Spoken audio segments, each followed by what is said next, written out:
என் கண்மலையும் மீட்பருமாகிய கர்த்தாவே, அடியனுடைய வார்த்தைகளும் கேட்கிற உம்முடைய பிள்ளைகளுடைய இருதயத்தின் சிந்தனைகளும் இந்த சமூகத்தில் ஒன்றாயிருப்பதாக. ஆமேன். ஆண்டவரும் இரட்சகருமாகிய இயேசு கிறிஸ்து நாமத்தினாலே இந்த அதிகாலை நேரத்தில் கூடி வந்திருக்கிற எனது அன்பு சகோதர சகோதரிகளை நான் மனதார் வாழ்த்து வரவேற்கிறேன். கர்த்தர் உங்கள் ஒவ்வொருவரையும் இந்த அதிகாலை நேரத்தில் பிரயாசப்பட்டு வந்திருக்கிற ஒவ்வொருவரையும் கர்த்தர் ஆசீர்வதிப்பாராக. இந்த நாளில் கூட நாம் சில வசனங்களை தியானிப்பதற்கு நம்மை நாமே ஆயத்தப்படுத்திக் கொள்ளலாம். இந்த வருஷம் தொடங்கி ஒவ்வொரு தலைப்புல நம்ம வசனங்களை தியானித்து கொண்டு வரோம். குறிப்பாக கடந்த மாதம் 2ஆம் தேதி புதிய வருடம் என்ற தலைப்புல சில வசனங்களை தியானம் பண்ணோம். அதுக்கப்புறம் அஸ்திபாரம், நம்முடைய வாழ்வு எதன் மேலே அஸ்திபாரம் போட்டிருக்கிறோம் அப்படின்னு சொல்லி அஸ்திபாரம் என்ற தலைப்புல சில வசனங்களை கடந்த மாதம் 9ஆம் தேதி நம்ம தியானித்தோம். அதன் பிறகு 16ஆம் தேதி தியானிக்கிற பொழுது கடவுளுக்கும் நமக்கும், கர்த்தருக்கும் நமக்கும் ஒரு உடன்படிக்கை என்ற தலைப்புல சில வசனங்களை தியானம் பண்ணோம். அதன் பிறகு 23ஆம் தேதி தியானிக்கும் பொழுது போதித்தல், நம்ம ஆண்டவரோடு ஒப்பந்தம் செய்து கொண்ட, உடன்படிக்கை செய்து கொண்ட நம்முடைய வாழ்வை வெளிச்சமாக மற்றவர்களுக்கு பிரயோஜனமாக மற்றவர்களுக்கு போதிக்கணும் அப்படின்ற ஒரு தலைப்புல போதிக்கணும். அது எப்படி போதிக்கணும்னா 30ஆம் தேதி, போன மாதம் 30ஆம் தேதி தியானிக்கும் போது ஒருமன சிந்தையோடு நம்ம ஒன்றாய் இணைந்து ஒருமன ஆவியோடு, இந்த கால வேளையில நம்ம கூடி வந்திருக்கிறது கூட ஒருவர் அல்ல, இருவர் அல்ல, அநேகராய் ஒரே மன சிந்தையோடு கூடி வந்திருக்கிறோம். அந்த ஒருமன ஆவி நமக்கு கட்டாயம் வேணும் அப்படின்னு சொல்லி வசனங்களை தியானித்தோம். இன்றைக்கு நம்ம தியானிக்க போகிற தலைப்பு 3 விதமா சொல்லலாம். சீர்படுத்துதல், சீர்பொருந்துதல், சீர்படுதல். முதலாவது, நம்ம மற்றவங்களுக்கு ஒரு காரியத்தை சொல்றேன்னா முதல்ல நாம அதுக்கு ஆதாரமா இருக்கணும். என்ன பாருங்க, நான் எப்படி இருக்கிறேன் பாருங்க, என்கிட்ட உங்களால எதுனா குறை கண்டுபிடிக்க முடியுமா அப்படின்னு சொல்லக்கூடிய அளவுக்கு நம்ம பொருந்தக்கூடியவர்களாய், மற்றவர்களை சீர்படுத்துகிறவர்களாய் நம்ம இருக்கணும்ன்றதுதான் இன்றைக்கு உள்ள தலைப்பு, சீர்படுத்துதல். நான் உங்களை நான் சீர்படுத்துறேன்னா முதல்ல நான் சீரா இருக்கணும். அப்பதான் நான் தைரியமா உங்களை சீர்படுத்த முடியும். என்கிட்டயே பல குறைகள், மற்றவங்க பார்த்து என்னையே குறை சொல்லக்கூடியவங்களா இருந்தாங்கன்னா நான் மற்றவங்களை எப்படி சீர்படுத்த முடியும்? ஆகினால சீர்படுத்துதல் எப்படி, சீர் பொருந்துதல் எப்படி, எப்படி சீர்பட முடியும் அப்படின்ற ஒரு தலைப்புல இன்றைக்கு சில வசனங்கள் நம்ம தியானிக்க போறோம். குறிப்பா அந்த இதுக்கு ஆதாரமான முதல் வசனம் நான் சொல்றேன். எரேமியா 7வது அதிகாரம் 3வது வசனம் என்ன சொல்லுது பாருங்க. தீர்க்கதரிசி சொல்றார் அழகா. எரேமியா 7:3, இஸ்ரவேலின் தேவனாகிய கர்த்தர் சொல்லுகிறார், உங்கள் வழிகளையும் உங்கள் கிரியைகளையும் சீர்படுத்துங்கள், அப்பொழுது உங்களை இந்த ஸ்தலத்திலே குடியிருக்க பண்ணுவேன். எவ்வளவு எரேமியா சொல்லுகிற வார்த்தை யாரை கொண்டு சொல்றாருன்னு பார்க்கும்போது, கடவுள் கர்த்தர் அவர்கிட்ட சொல்லி அவர் அந்த இஸ்ரவேல் மக்களுக்கு சொல்றாரு. கர்த்தர் இன்றைக்கு ஏதோ ஒரு மனுஷர்கிட்ட, அது நீங்களா இருக்கலாம், நானா இருக்கலாம், இல்ல இன்னொரு நபரா இருக்கலாம், யாரோ ஒரு மனுஷர்கிட்ட சொல்லி அது கர்த்தரிடத்திலிருந்து பெற்று இந்த உலகத்துக்கு சொல்லக்கூடியது. அதான் எரேமியா சொல்றாரு. தேவனாகிய கர்த்தர் என்ன சொல்றாருன்னா, உங்கள் வழிகளையும் உங்கள் கிரியைகளையும் சீர்படுத்துங்கள், அப்பொழுது உங்களை இந்த ஸ்தலத்திலே குடியிருக்க பண்ணுவேன். அப்போ சீர்பொருந்தல்னா என்ன பண்ணுவாரு? அடுத்த நம்மளே யோசிப்போம், கற்பனையா சொல்லுவோம். சீர்பொருந்தல்னா நம்ம என்ன பண்ணுவாரு? அப்போ இந்த ஸ்தலத்துல உங்களை வச்சிருக்க மாட்டாரு, துரைச்சிருவாரு, இல்ல அழிச்சிருவாரு. இதுதான் அதனுடைய அர்த்தம் சொல்லலாம். அப்போ சீர்பொருந்த வேண்டும். எதுல சீர்பொருந்த வேண்டும்? பின்வரும் வசனங்கள்ல நான் உங்களுக்கு சொல்றேன். அப்ப முதலாவது நம்மை நாமே சீர்படுத்திக் கொள்ள வேண்டும். அப்புறம் தான் பிறருக்கு சீர்படுத்துவதை பற்றி சொல்ல வேண்டும். நான் அடிக்கடி என்னுடைய அலுவலகத்துல நான் பணி செய்யும் பொழுது நான் சொல்லுவேன், இப்ப ஒரு கிறிஸ்தவர்கள்கிட்ட சொல்ல முடியாது, வேதத்தை அறிந்தவங்க கிட்ட சொல்ல முடியாது. சொல்லக்கூடிய காலங்கள் இருந்தது, ஆனா இப்ப சொல்ல முடியல. ஏன்னு சொன்னா, ஏதாவது ஒரு குறைபாடு நம்ம இடத்துல இருக்குதான் செய்யுது. நான் 100% உத்தமனா உண்மையா இருக்கிறேன்ட்டு எனக்கே நான் சொல்லிக்க முடியாது. ஏதாவது ஒரு வகையில நம்ம தவறி விடுகிறோம். பார்வை, வார்த்தை, சிந்தனை, செயல், எதுலயாவது ஒன்று தவறி விடுகிறோம். அப்போ ஒரு கிறிஸ்தவர், வேதத்தை படித்தவர் என்ன நீ இதுல தவறிட்டீங்களே, இப்படி பேசுறீங்களே, இங்க இப்படி நீங்க சொல்லி கொடுத்தீங்க, ஆனா இப்ப இப்படி பேசுறீங்களே அப்படின்னு சொல்லி நம்மள கிட்ட குறை கண்டுபிடிச்சிருவாங்க. ஏன்னா நம்ம பலவீனமான மக்கள். ஆனா என்னுடைய அலுவலகத்துல நான் வேலை செய்யும் போது என்னோட ஆபீசருக்கு முன்னாடியும் சரி, என்னோட பணி செய்கிற அந்த தொழிலாளர்கள் மத்தியிலும் சரி தைரியமா சொல்லியிருக்கிறேன். உன்னால என்கிட்ட ஏதாவது குற்றப்படுத்த முடியுமா, முடிஞ்சா சொல்லு அப்படின்னு சொல்லி சவாலா பேசியிருக்கிறேன். அது ஒரு காலம். இப்ப நான் ரிட்டையர்ட் ஆகி வீட்டுல இருக்கிறேன். இப்போ அந்த மாதிரி மக்கள் மத்தியில நான் வேலை செய்யல. நான் கிறிஸ்தவர்கள் மத்தியில இப்ப அதிகமா ஈடுபாடு உள்ளது. இப்ப கிறிஸ்தவர்கள் மத்தியில சொல்லும் பொழுது அவங்களுக்கு ஊடுருவி பார்ப்பாங்க, வேதத்தை ஒப்பிட்டு ஊடுருவி பார்ப்பாங்க. அப்ப குறைகள், ஏதாவது ஒரு குறைகள் கண்டுபிடிக்க முடியும். ஆகவே முதல்ல நாம சீர்படுத்திக் கொள்ளணும், நாம சீரா இருக்கணும். அப்புறம்தான் மற்றவங்களை சீர்படுத்த முடியும். ஆமோஸ் தீர்க்கதரிசி எழுதுறாரு அழகா. ஆமோஸ் தீர்க்கதரிசி 9வது அதிகாரம் 12வது வசனத்துல சொல்லுகிற பொழுது அழகா சொல்றாரு பாருங்க, கவனிங்க. ஆமோஸ் 9:12 அந்நாளிலே விழுந்து போன தாவீதின் கூடாரத்தை நான் திரும்ப எடுப்பித்து அதன் திறப்புகளை அடைத்து அதில் பழுதாய் போனதை சீர்படுத்தி பூர்வ நாட்களில் இருந்தது போல அதை ஸ்தாபிப்பேன் என்று இதை செய்கிற கர்த்தர் சொல்லுகிறார். இப்ப அங்க எரேமியா சொன்னார் பாருங்க, எரேமியாவுக்கு சொன்னதும் கர்த்தர் தான். இப்ப அங்க ஆமோஸ் என்ற தீர்க்கதரிசிக்கு சொல்றதும் கர்த்தர் தான்.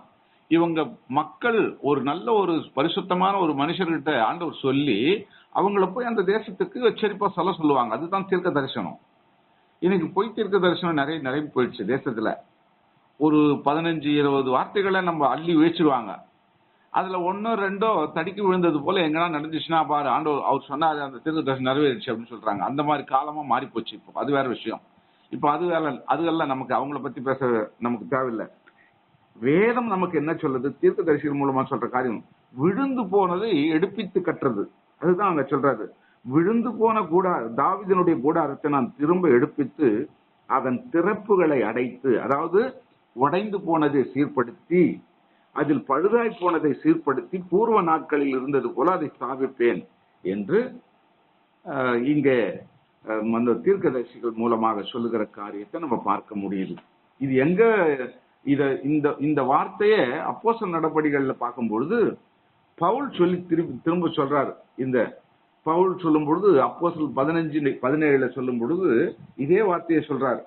நான் இதற்கு பின்பு திரும்பி வந்து விழுந்து போன தாவீதின் கூடாரத்தை மறுபடியும் எடுப்பித்து அதில் பழுதாய் போனவர்களை மறுபடியும் சீர்படுத்தி அதை செவ்வையாய் நிறுத்துவேன் என்று இவைகளை எல்லாம் செய்கிற கர்த்தர் சொல்லுகிறார் என்று எழுதியிருக்கிறதே அப்படின்னு சொல்லி பவுல் நினைப்பூட்டுறாரு. பல ஆண்டுகளுக்கு முன்பாக தீர்க்கதரிசி அந்த ஆமோஸ் தீர்க்கதரிசி மூலமா சொன்ன அந்த தாவீதின் கூடாரத்தை என்று சொன்ன அந்த வார்த்தையை பல ஆயிரம் ஆண்டுகளுக்கு பின்னாடி இதேதான் பவுல் எழுதுகிறார். அப்போஸ்தலர் நடபடிகள்ல சொல்லும் போது சொல்றாரு. அப்ப அந்த 2 விதமும் ஒரே வார்த்தையா இருக்கிற அந்த வார்த்தைகளை நம்ம ஒப்பிட்டு பார்க்கிறோம். இதனுடைய உள்ளான அர்த்தம் என்னன்னு சொன்னா, தாவீது தாவீது தாவீது என்று சொல்லப்படுகிற அந்த காரியம் தாவீதனுடைய வம்சத்துல தான் இயேசு கிறிஸ்து வருகிறார். பல ஆண்டுகளுக்கு பிறகு இந்த அந்த வம்சமா வழி வழியா அந்த அரச பரம்பரையா வந்து அதுக்கப்புறம் யோசேப்பு மரியாள் என்று சொல்லி அவங்களுடைய கற்பத்துல இயேசு கிறிஸ்து வருகிறார். அப்போ தாவீதின் கூடாரம் என்று சொல்லப்படுகிற பொழுது அந்த தாவீது அரசனை ரொம்ப ஆண்டவர் நேசித்து ஒரு அரசனை உருவாக்கி அவர் வழியில அந்த சந்ததி உருவாக்கி கொண்டு வருகிறார். ஆனா அநேக சந்ததிகள் தாவீதினுடைய வழியா வந்தவங்க விழுந்து போனாங்க. எப்படி விழுந்து போனாங்கன்னு சொன்னா, ஒரு கூடாரம், ஒரு வீட்டை கட்டி அந்த வீடு இடிந்து விழுந்தது போல அந்த ராஜ்யத்தை கட்டி அந்த ராஜ்யம் கடவுளை ஏற்றுக்கொள்ளாமல் விக்கிரக ஆராதனை செய்து விழுந்து போனாங்க. மீண்டுமாக அதை நான் சீர்படுத்தி நிலைப்படுத்தி நான் அதை ஒழுங்கு பண்ணி அதை மறுபடியும் கொண்டு வருவேன் தான் தாவீதினுடைய கூடாரம் என்ற பெயரில் அந்த வார்த்தையை சொல்லுகிறார். இன்னைக்கு நீங்களும் நானும் கூட ஆரம்ப காலத்துல ஞானஸ்நானம் எடுக்கும் பொழுது, பிரமாணங்களை கைப்பற்றுகிற பொழுது, அல்லது நம்ம மெயின்லைன் சபைகள்ல இருக்கிறவங்க, அந்த Methodist church, CSC church, Anglican church, இப்படி மெயின்லைன் சர்ச்சில் வரும்பொழுது நம்ம ஞானஸ்தானம் எடுக்கும்போது திடப்படுத்துதல் என்று சொல்லி கொடுப்பாங்க. ஏன்னா சத்தியத்தை நல்லா கற்றுக் கொடுத்து பேராயர் மூலமாக அபிஷேகம் பெறக்கூடிய ஒரு ஒழுங்கு பண்ணி கொடுப்பாங்க. அல்லது பெந்தகோஸ்தல சபைகளில் இருக்கிறவர்கள் மூழ்கி ஞானஸ்தானம் பெறும் பொழுது அறிக்கை கொடுப்பாங்க. நான் இந்த விதமாக என்னுடைய வாழ்க்கையில இருந்தேன், இப்ப நான் இப்படி மனமாற்றம் அடைந்து முழுமையா ஆண்டவரை ஏற்றுக்கொள்கிறேன் அப்படின்னு. அப்ப இந்த காரியம் எல்லாம் ஆண்டவர் நம்மளை ஒழுங்கு செய்து வைத்து அந்த அவருடைய அவருடைய வார்த்தைகளை கைப்பற்றி நம்ம பின்பற்றி வருகிற பொழுது நம்ம சொன்ன அறிக்கையை என்ன பண்றோம், காலப்போக்கில மறந்து விடுகிறோம், அதை அசட்டை செய்து விடுகிறோம். அப்ப நம்ம என்ன பண்றோம், அந்த தாவீதின் கூடாரம் விழுந்து போன கூடாரம் போல நாமள விழுந்து போடுறோம். நம்முடைய வாழ்க்கை என்ற கூடாரம் உடைஞ்சிடுது, விழுந்து போடுது. அப்புறம் ஒழுகல், புயல், காற்று என்று சொல்லி அந்த கூடாரத்தை அடிச்சு கலைச்சு போட்டுடுது. நம்முடைய வாழ்க்கையும் அப்படிதான். நம்ம ஞானஸ்நானம் எடுக்கும்போது சொல்ல அந்த அந்த வாக்குறுதிகள் எல்லாம் நிறைவேற்றாமல் பாதியில விட்டு விடுறோம். காலங்கள் சூழல்கள் மாறுகிற பொழுது கடன் பிரச்சனை, வேலை இல்லா திண்டாட்டம், படிப்பறிவு இல்லாதது, இப்படி பல சூழல்கள் வாழ்க்கையில வரும் பொழுது ஆண்டவர் நல்லா தான் நம்மளை நடத்திட்டு வராரு, நல்லா தான் கூடாரத்தை போட்டாரு, நல்லா தான் ராஜ்யத்தை ஸ்தாபித்தாரு தாவீதுக்கு.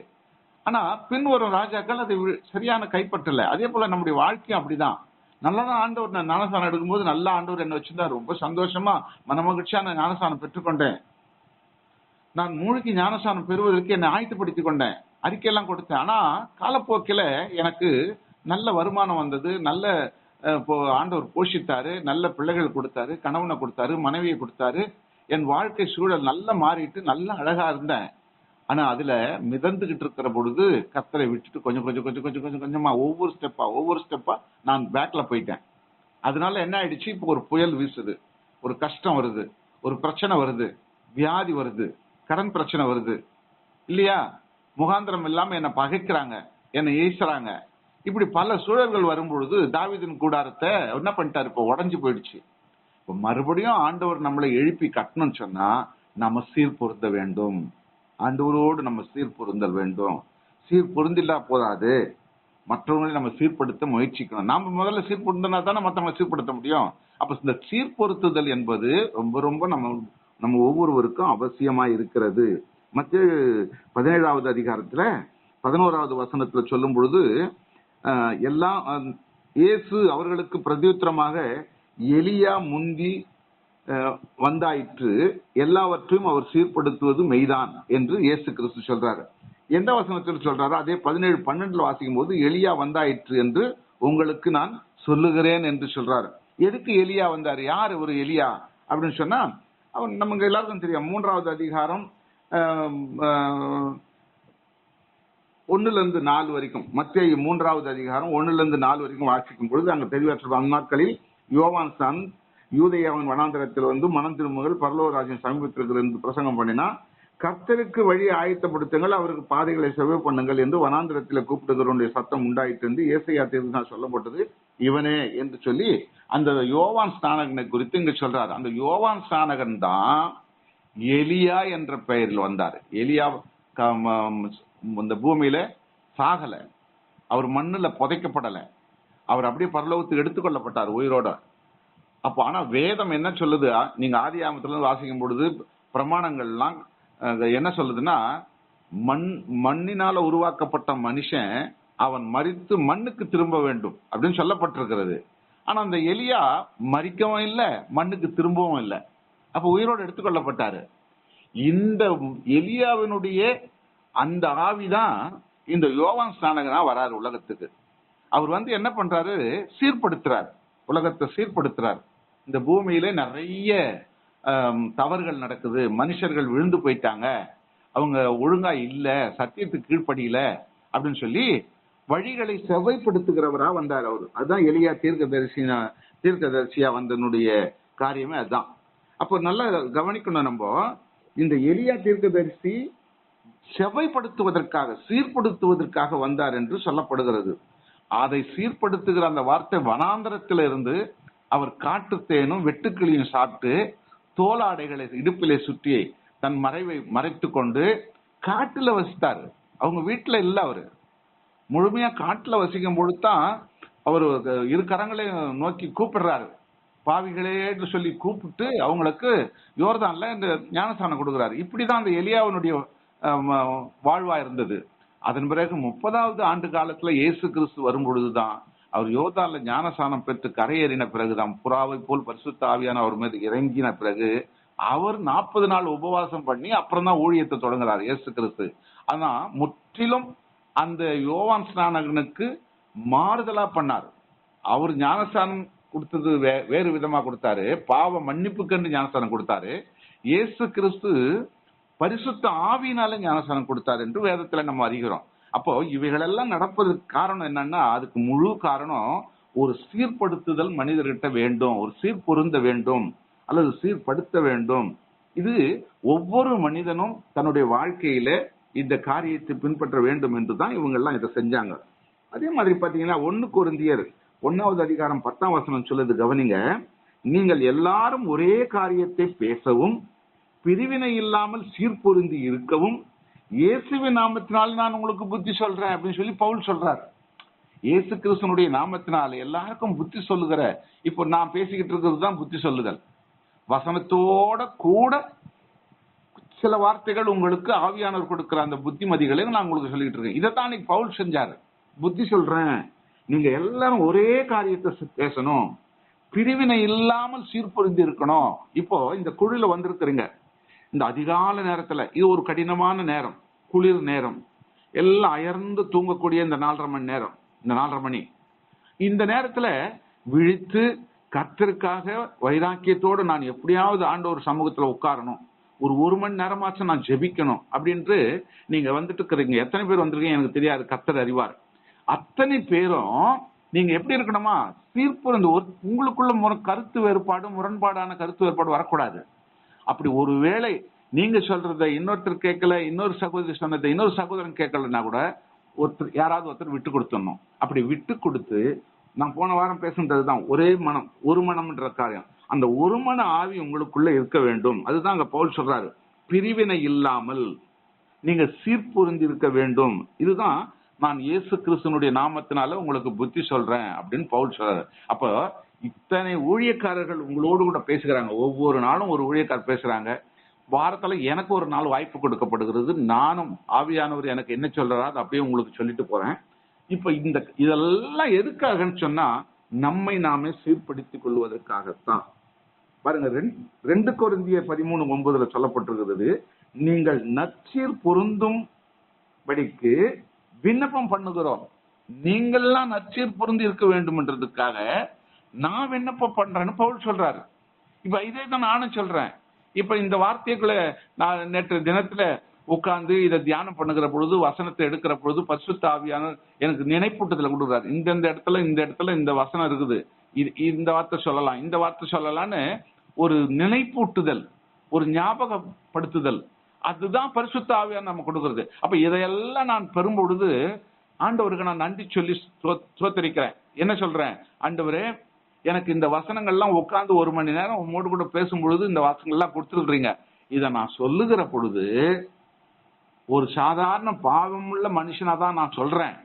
ஆனா இந்த வாய், அதனுடைய இந்த பாவமான மனுஷனுடைய வாய் தான் இது பேசுகிறது. ஆனா அந்த வார்த்தையில உங்களுடைய வல்லமை கடந்து போய் கேட்கிற உங்களுடைய பிள்ளைகளை நீங்க சீர்பொருத்துங்க அப்படின்னு நான் ஜெபம் பண்றேன். ஜெபம் பண்ணி முடிச்சுட்டு தான் அதுக்கப்புறம் இது காலையில எழுந்து உங்களோட கூட பேசுறேன். அப்ப இந்த ஜெபம் பண்ற விதத்தை தான் பவுல் சொல்லும் போது சொல்றாரு, நீங்கள் சீர்பொருந்தும் படிக்க நான் விண்ணப்பம் பண்ணுகிறேன் பிதாவின் இடத்துல. அப்ப அவர் ஜெபம் பண்ணி தான் சீர்பொருந்துங்கள் என்று சொல்லி மற்றவர்களுக்கு சொன்னார்.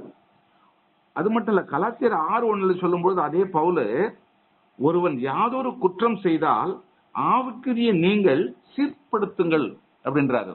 உங்களுக்குள்ள ஒருத்தர், உங்க சகோதரி, உங்க சகோதரன், திருச்சபையில, வீட்டுல, வேலை ஸ்தலத்துல உங்களோட இருக்கிறவங்க யாரா இருந்தாலும், அவர் ஒரு கிறிஸ்தவரா உங்களோடு இணைந்து வாழக்கூடிய, கைகோர்த்து ஜெபிக்கக்கூடிய ஒரு சகோதரனா சகோதரியா இருந்தாங்கன்னா, அவங்க கிட்ட ஒரு குற்றத்தை நீங்க கண்டுபிடிச்சிட்டீங்கன்னு வச்சுங்களேன், குற்றம் இல்லாத மனுஷனே கிடையாது.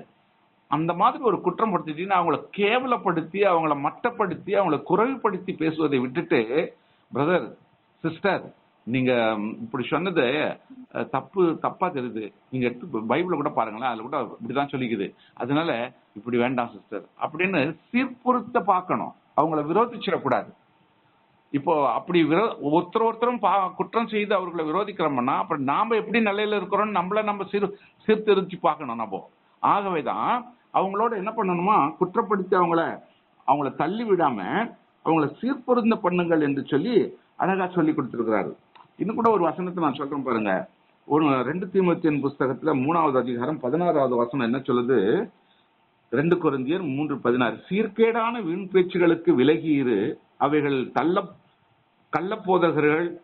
போதகர்களான அவர்கள் அதிக அவபக்தி உள்ளவர்களாவார்கள் என்று சொன்னது மட்டுமல்ல, அவர்களுடைய வார்த்தை அரிப்பிளவை போல படரும். இமேனியும் பிலேத்தும் அப்படிப்பட்டவர்கள்.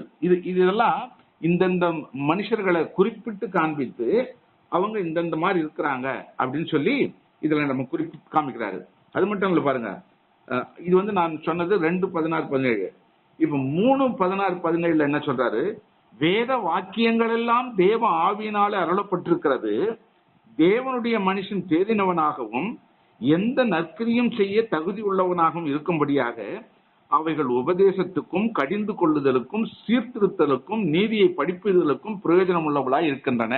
அப்ப நல்ல இதுதான் இந்த வாசனைகள். வேத வாக்கியங்கள் எல்லாமே தேவ ஆவியானவரால் எழுதப்பட்டது, மனுஷனால் எழுதப்பட்டது அல்ல. உலகத்துல எத்தனையோ புராணங்கள், பகவத்கீதைகள், குரான், ராமாயணம், மகாபாரதம், இப்படி 4 வேதங்கள் இருக்கக்கூடிய 4 வேதங்கள், இப்படி அனைத்துமே மனுஷர்களால் எழுதப்பட்டது, மனுஷனுடைய கற்பனையில் எழுதப்பட்டது.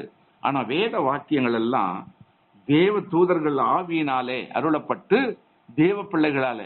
இதுக்கு உங்களுக்கு நான் ஏற்கனவே பேசியிருக்கிறேன், ரொம்ப சில வருஷங்களுக்கு முன்னாடி பேசியிருக்கிறேன். 2000 ஆண்டு ஆச்சு இந்த வேதத்தை எழுதுவதற்கு. 2000 ஆண்டுகள், 40 ஆசிரியர்கள், பரிசுத்த ஆவியாருடைய உந்துதலினால தான் இந்த வேத வசனம் எழுதப்பட்டதுன்னு சரித்திரம் சொல்லுகிறது.